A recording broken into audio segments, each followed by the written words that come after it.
Good evening, everyone. Welcome. Thank you for joining us. I'm Jordan Rudder, Director of Public Relations at American Bird Conservancy.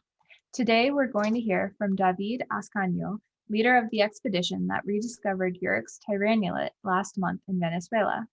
Just a few weeks after the successful expedition, John Mittermeier, Director of Threatened Species and lead for American Bird Conservancy's Lost Birds program, caught up with David to learn more about the bird and how he found it.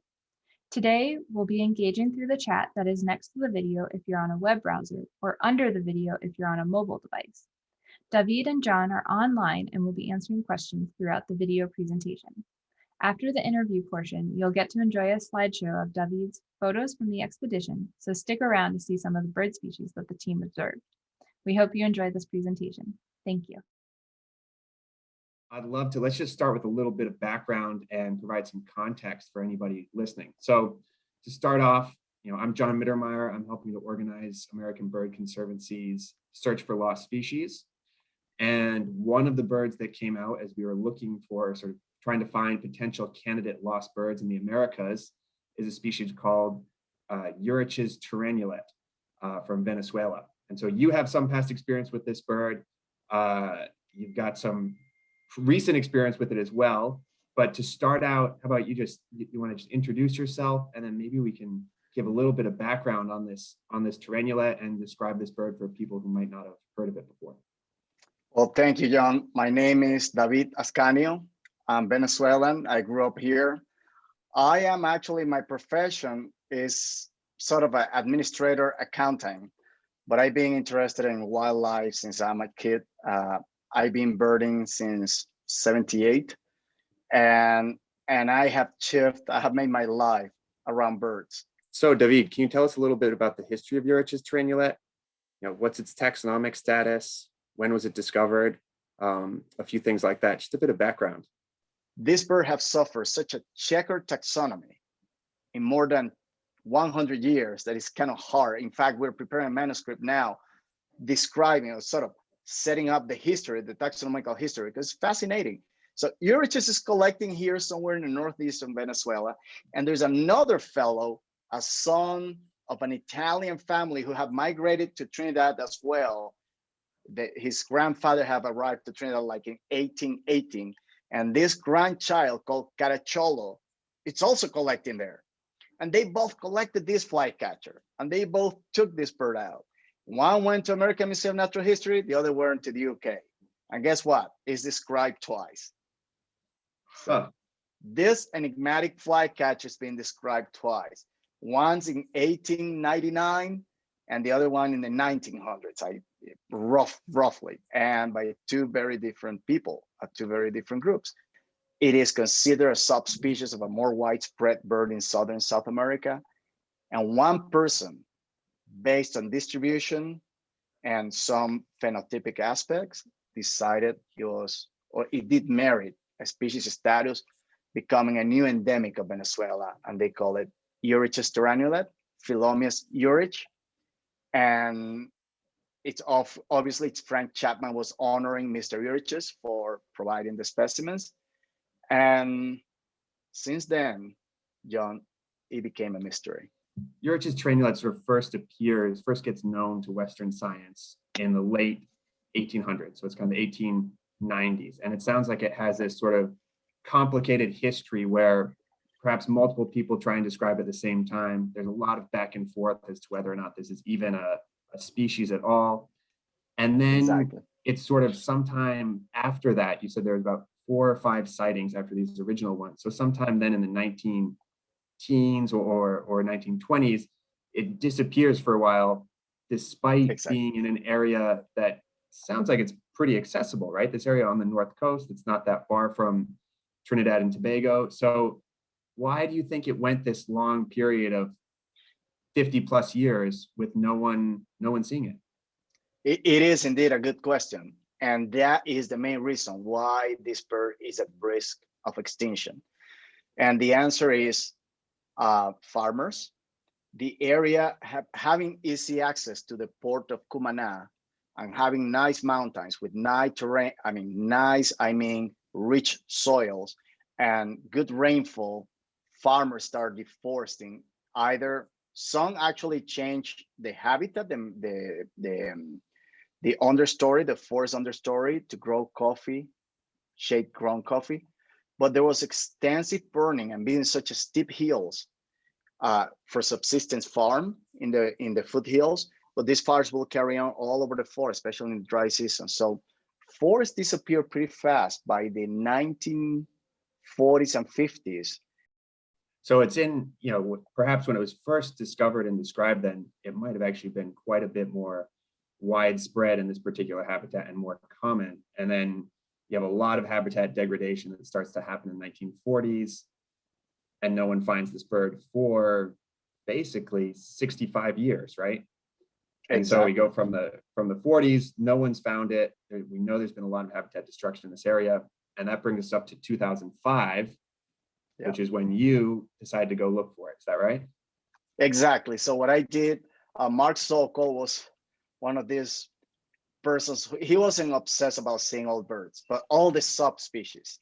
And we became very good friends because we travel all over the country trying to nail down all the subspecies of all the birds we could see. And one day, he came with this question and said, David, what about Urich's Tyrannulet? I said, well, Mark, are you ready for a mule ride, for real serious expedition? He said, of course.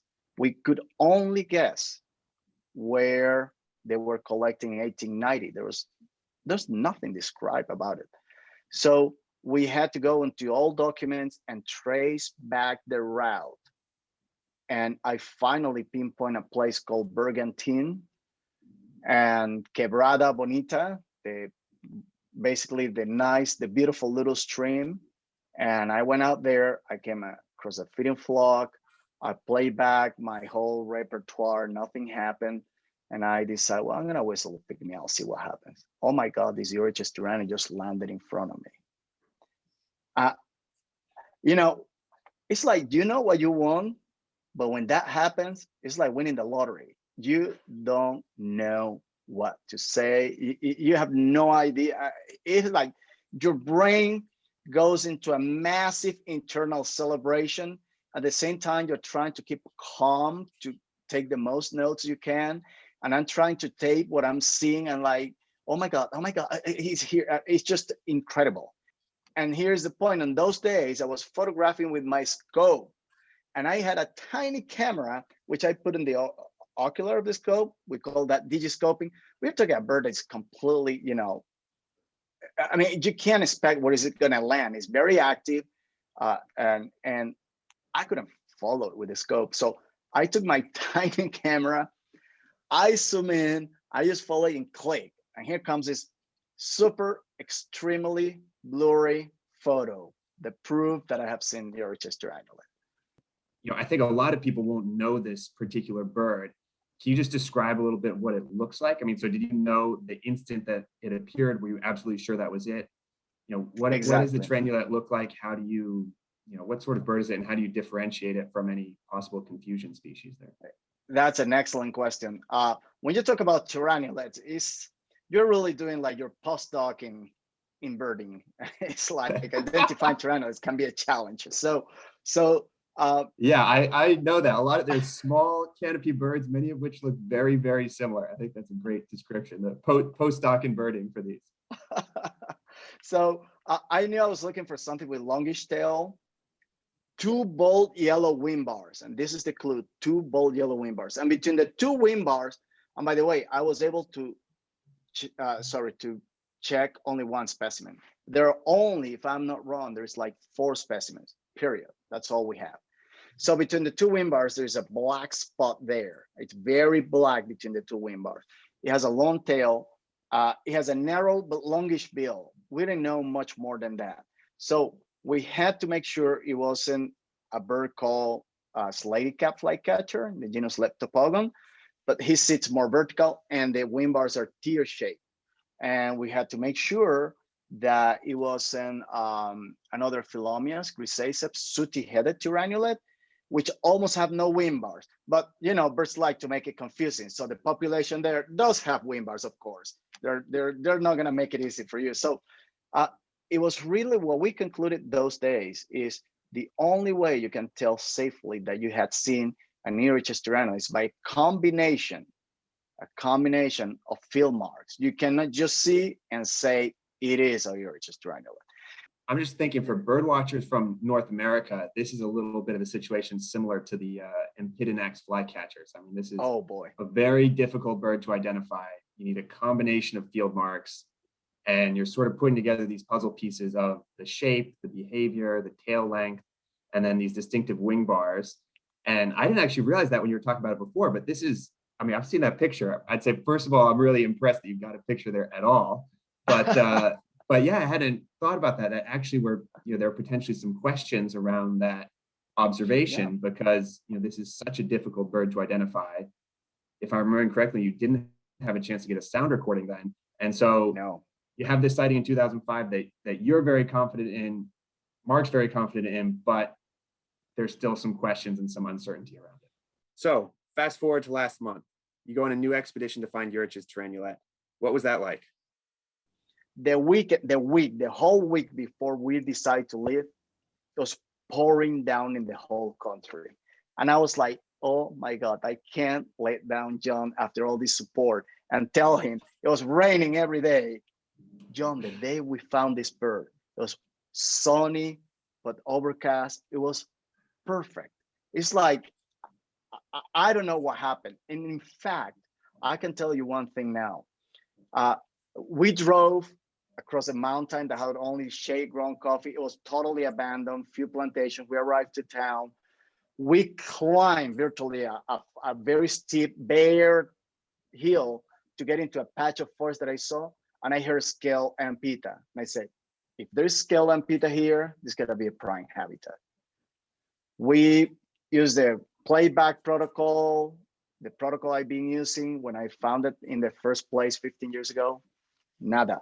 We got a lot of great birds. It's amazing, but no Tyrannulet.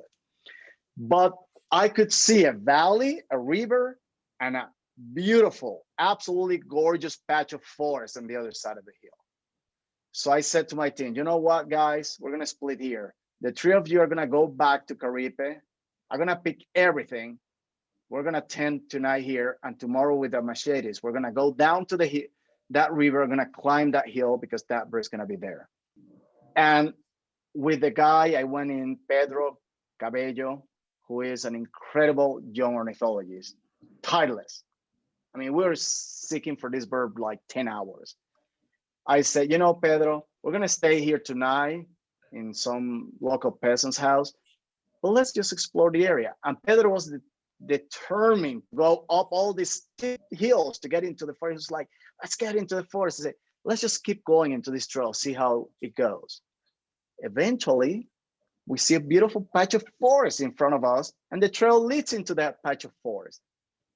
And we were driven by, I don't know, by our guess. We get to a place, and I noticed right away one thing. There is a Tyrannulet called golden-faced Tyrannulet that was very numerous outside the area. But inside the forest, it wasn't as numerous, but they were still calling back. And then I heard a quetzal, and there's a quetzal singing.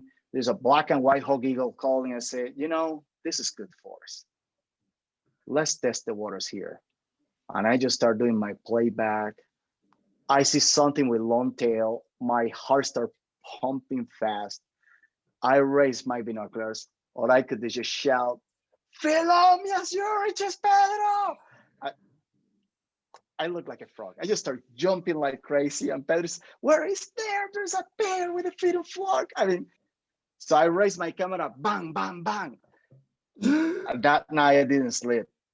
At 4:30, you know, we're waking up everyone. Let's go to the forest. We went there. We do our protocol. Urich shows up again. Wonderful photos. See it, but no song. I said, Pedro, I'm not moving from here until we see this bird singing.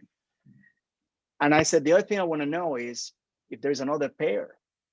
So we continue on a trail, and these are mules. I mean, the trail is, you're really moving between blotches of mud because all these mules are walking through to a town in the lowlands. And it is something when you learn microhabitat, that's important. few, I haven't really checked on my program, but I will just speculate maybe 400 meters further on. I look up and said, let's try here. This bird's gonna be here. So, bang, a second pair came down. As I raised my microphone and I start taping, the bird sang, and as the bird starts singing, I hear click, click, click, click. Pedro is photographing. I look at him, he's like, I'm sorry. I'm like, Pedro, this is the first time we're hearing this bird singing.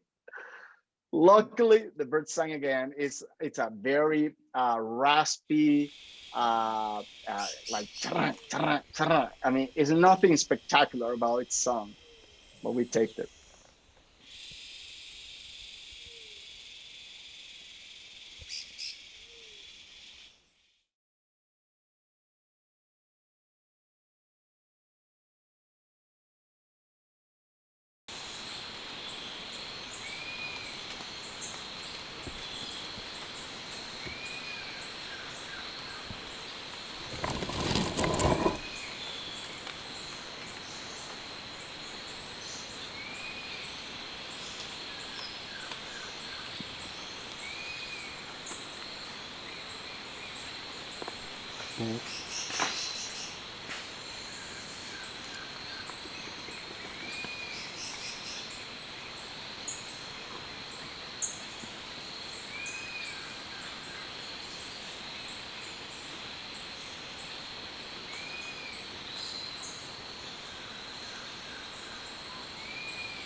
Pay attention to the recording making beep beep beep beep beep beep. It could be the Phyllomyias.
Mm-hmm.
pay attention to the recording making beep beep beep beep beep beep. It could be the Phyllomyias.